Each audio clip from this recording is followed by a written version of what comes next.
Surprise interculturelle. Intercultural surprises. Surpresas interculturais. Intersanskritic आश्चर्य. Surprise interculturelle. Sorpresas interculturales. Bonjour et bienvenue dans Surprise interculturelle, le podcast qui vous fait voyager et mieux comprendre les cultures du monde.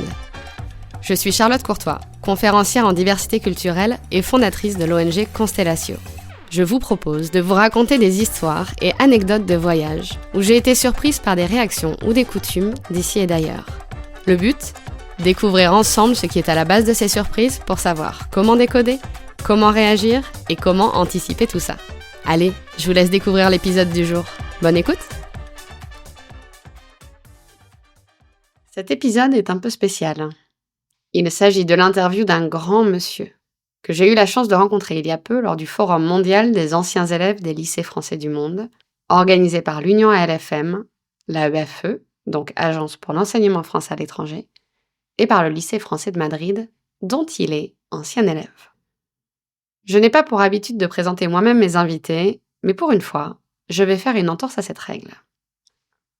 J'ai le plaisir doublé de l'honneur de vous présenter son Excellence, Monsieur Miguel Ángel Moratinos, haut représentant de l'UNAOC. L'UNAOC, c'est l'Alliance des civilisations de l'ONU. Son rôle est de lutter contre le fondamentalisme grâce à la coopération et au dialogue interculturel et interreligieux. Monsieur Moratinos est également ancien ministre des Affaires étrangères et de la coopération de l'Espagne, et il a tenu plusieurs postes de diplomate à travers le monde. Je suis profondément inspirée par son parcours, mais aussi par sa vision du monde et de la paix. Je n'ai donc pas pu résister à l'envie de lui poser quelques questions et de partager ses réponses avec vous. J'espère que ça vous plaira. Bonne écoute. Alors, on y va. Je voulais vous demander en quoi, d'après vous, si vous le pensez, le dialogue interculturel est une clé de la paix. Bon, c'est fondamental, parce que c'est le respect de l'autre. Et pour faire la paix, il faut le faire en début avec quelqu'un. On ne partage pas beaucoup, même on se confronte. Et si on veut faire le pas pour la paix, il faut rencontrer l'autre, comprendre qui est l'autre. Et pour cela, il faut comprendre la culture de l'autre, l'identité de l'autre, pourquoi l'autre réagit de cette façon. Et à partir de là, de comprendre l'autre, on peut faire l'effort nous-mêmes, de faire les pas qui s'approchent. Alors son dialogue culturel, il n'aurait pas le premier pas. Le dialogue est la condition sine qua non pour commencer le processus, mais il ne doit pas rester seulement de le dialogue. Le dialogue, c'est la première porte que s'ouvre pour découvrir l'autre, et à partir de cette découverte, il faut faire une alliance. C'est pour ça que l'Alliance des civilisations fait un pas en avant vis-à-vis d'autres initiatives comme le dialogue des civilisations. Le dialogue, c'est bon, on s'écoute, on apprend, mais on ne s'engage pas ensemble. Et c'est le premier pas, c'est nécessaire, c'est la précondition, et ce n'est pas la fin du chemin. Et qu'est-ce qui se passe après ? Comment on fait alliance ? Comment on avance ensemble ? Une fois, après s'être écouté, il faut faire une agenda commune. Il faut trouver les points de convergence. Il y a quelques différences qui restent peut-être dans l'agenda. Il y a des points qu'on n'est pas au début tout à fait d'accord. Mais si on met ensemble ce qui nous unissent et pas ce qui nous divise, déjà on fait un grand pas en avant.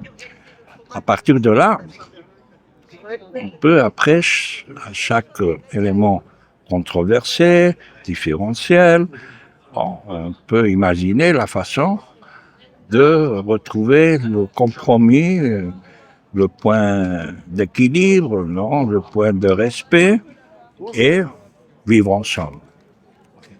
La vie est faite du bon et du mal, de la nuit, de la journée, c'est-à-dire c'est un peu binaire. Alors bon, tout ne doit pas être parfait.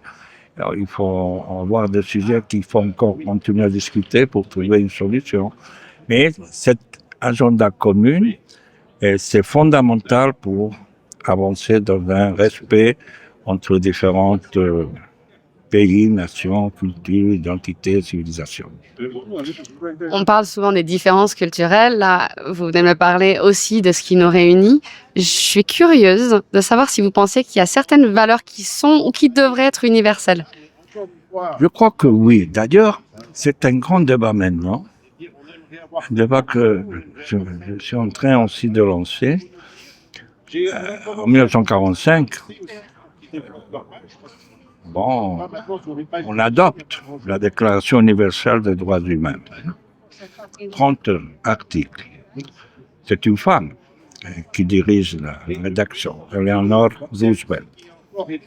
Et si on relit aujourd'hui les 37 articles, c'est difficile que les citoyens du monde puissent refuser. Et à l'époque, 1945, tous les États qui commencent à entrer à faire partie des Nations Unies l'adoptent. Et aujourd'hui, les 193 pays, à Palestine 194, tous sont contraints d'appliquer, de respecter la Déclaration universelle des droits humains. Nous assistons néanmoins maintenant à une certaine demande de pays du Sud, des pays qui ont vécu la colonisation, qui ont été en dehors de cet arbitrage diplomatique du 1945, à dire oui, nous sommes d'accord, mais on aimerait que cette déclaration nous appartienne aussi à nous, parce qu'elle a été rédigée, entre guillemets, par l'Occident, par les gens qui se considéraient les civilisés. Et nous, oui, on l'a adopté et peut-être on n'a pas senti comme approprié par nous. Moi, je crois que si on faisait encore une rélecture, chapitre par chapitre, article par article, tout le monde serait d'accord. Il faudrait faire une relecture commune, pas pour la changer. Parce que je crois que si on ouvre la boîte de Pandora et on commence à changer la rédaction, il y aurait encore une grande galimatias affreux. Mais pour la relire ensemble et constater qu'on est d'accord, et que maintenant, avec la capacité politique, un nouvel respect de pays au même niveau, ils l'adoptent de cœur et pas par une certaine imposition. Et peut-être on pourrait faire de nouveaux protocoles, pas les 30 articles. On pourrait faire un protocole sur le changement climatique, on pourrait faire des protocoles sur l'intelligence artificielle, comment régler l'intelligence artificielle, c'est-à-dire on pourrait ajouter de nouveaux articles. Mais ça, on peut le faire, on devrait le faire ensemble. Alors, c'est ça l'enjeu, parce que finalement, les valeurs universelles, c'est ça qui nous unit, et qui nous font nous respecter les uns les autres. Après, il y a des différences, non, culturelles, historiques, religieuses, mais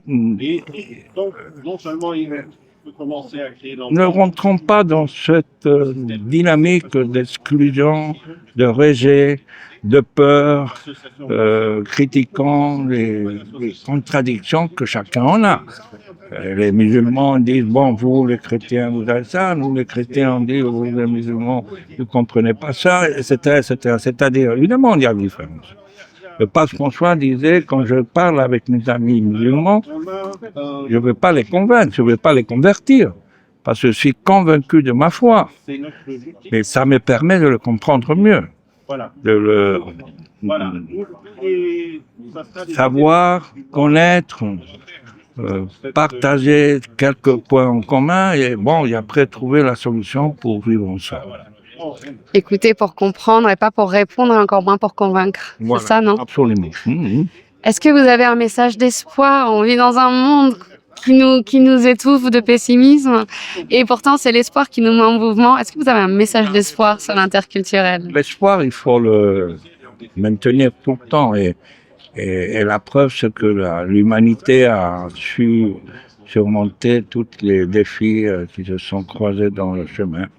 Mais il faut croire avec des convictions, avec des principes, avec des valeurs. On a une jeunesse très dynamique, mieux préparée. La seule chose, c'est qu'elle ne soit pas mis avec des messages pessimistes. Les leaders politiques transmettent un message de peur. Vous allez être une génération qui jamais pourra vivre comme vos parents, grands-parents. Ça, c'est inacceptable. Ça devait être interdit dans le plaidoyer d'un homme politique. Un homme politique ne veut pas dire que la génération future va vivre pire. Non, alors non, il faut dire que vous allez vivre mieux. Ça ne veut pas dire des mensonges. Il y a des problèmes, il y a des défis. Mais c'est à vous, monsieur le Premier ministre, monsieur le Président, monsieur le chef d'État, à résoudre les problèmes. Pas dire qu'on ne peut pas résoudre les problèmes. On peut résoudre tous les problèmes. Mais il faut avoir l'espoir et l'engagement. Et je constatais maintenant, ça fait 8 ans presque, que je suis représentant des Nations Unies pour l'Alliance des civilisations. J'ai traversé le monde, tous les continents. J'ai rencontré surtout les jeunes, c'est la seule chose qui m'intéresse. Les étudiants, les universités. Et je vois qu'il y a un nouveau mouvement qui n'a pas pris encore forme. 19e siècle, 18e siècle, 20e siècle, c'est l'État-nation, c'est le gouvernement. Aujourd'hui, il y a une citoyenneté globale, et des jeunes de tout le monde qui ont les mêmes inquiétudes, les mêmes aspirations, les mêmes rêves, et que c'est eux qui vont constituer un nouveau corpus comme sujet international, qui vont exiger à ces responsables politiques, qui vont continuer, parce qu'on a besoin de tout le monde, un monde complexe, mais qui vont écouter cette nouvelle voix d'espoir, de résistance et d'espoir. Et je suis convaincu, ces deux messages forts. Je suis convaincu que le XXe siècle sera le dernier siècle où il y aura des guerres et des conflits. Comme la peine de mort a été abolie après 100 ans après que Victor Hugo l'a déclaré comme objectif pour éliminer dans la justice et que Robert Badinter, un siècle plus tard, a signalé la justice française ne tuera plus.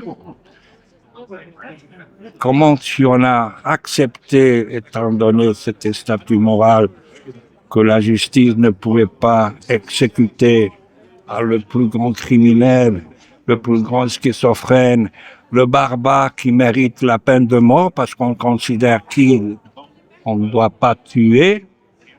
Pourquoi nous sommes encore au XXe siècle en disant des civils qui n'ont pas commis un crime, n'ont pas été arrêtés, n'ont pas été jugés, n'ont pas été condamnés, meurent par les effets collatéraux de la guerre. C'est-à-dire, ce qu'il faut éliminer, c'est la guerre. Et les gens, cette jeunesse que je vous dis, ce corps social nouveau va exiger qu'il n'y ait plus de guerre dans le monde. C'est pour ça que j'ai de l'espoir pour la fin du siècle. Merci beaucoup. Merci. Merci d'avoir écouté cet épisode jusqu'au bout. Si vous avez envie de soutenir mon travail 100% bénévole, je vous invite à partager un épisode avec vos proches ou vos collègues. Ça fait vraiment toute la différence.